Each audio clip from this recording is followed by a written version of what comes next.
आवाज मानदेशाचा। मान तालुक्यात दुष्काळी परिस्थितीमुळे सध्या सर्वत्र टँकरने पाणी पुरवठा होत आहे। मात्र टँकरनं पाणी पुरवठा होत असताना टँकर चालक आपल्या ओळखीच्या लोकांना आधी पाणी वाटून टाकत असल्याने सर्वांपर्यंत पाणी पोहोचत नाही, असा आरोप करत मार्डी येथील ग्रामस्थांनी ग्रामपंचायतीवर हंडा मोर्चा काढला। सकाळपासून ग्रामस्थ ग्रामपंचायत समोर हंडे, बादली, पिंप इत्यादी पाणी भरण्याची भांडी घेऊन ग्रामपंचायतीसमोर वाजवले।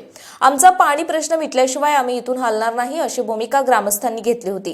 त्यावर ग्रामपंचायतीने प्रशासनाशी संपर्क करत प्रशासनाला त्या ठिकाणी बोलावून घेतलं। यावेळी प्रांताधिकारी उज्ज्वला गाडेकर, तहसीलदार विकास अहिर यांनी मार्डी येथे ग्रामपंचायत समोर पाणी मिळण्यासाठी आंदोलनात्मक पवित्रा घेतलेल्या ग्रामस्थांना समजवण्याचा प्रयत्न केला। मात्र ग्रामस्थांनी ग्रामपंचायतच्या तक्रारींचा टँकर चालक आणि मालक यांच्याबाबत विविध विषयांचा पाढा वाचत प्रशासनाला घेराव घातला। टँकर चालक आणि मालक आपल्या ओळखीच्या लोकांना आधीच पाणी देतात, त्यामुळे शेवटच्या लोकांपर्यंत पाणी पोहोचत नाही।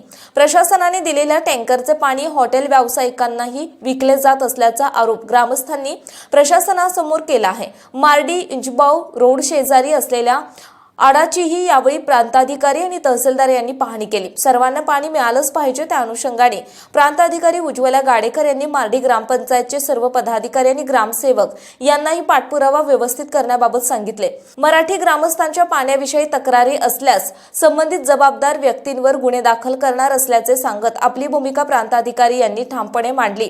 त्याचबरोबर टँकर चालक मालक यांनाही सक्त ताकीद दिली। सर्वांना व्यवस्थित आणि योग्य प्रकारे पाणी पुरवठा होईल असे प्रांताधिकारी यांनी उपस्थित लोकांना सांगितले।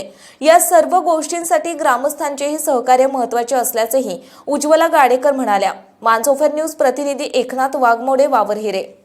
आपल्या जिल्ह्यातील तालुक्यातील लेटेस्ट बातम्या पाहण्यासाठी आजच मानसोफर न्यूज चॅनलला YouTube वर सबस्क्राइब करा आणि बेल आयकॉन प्रेस करा।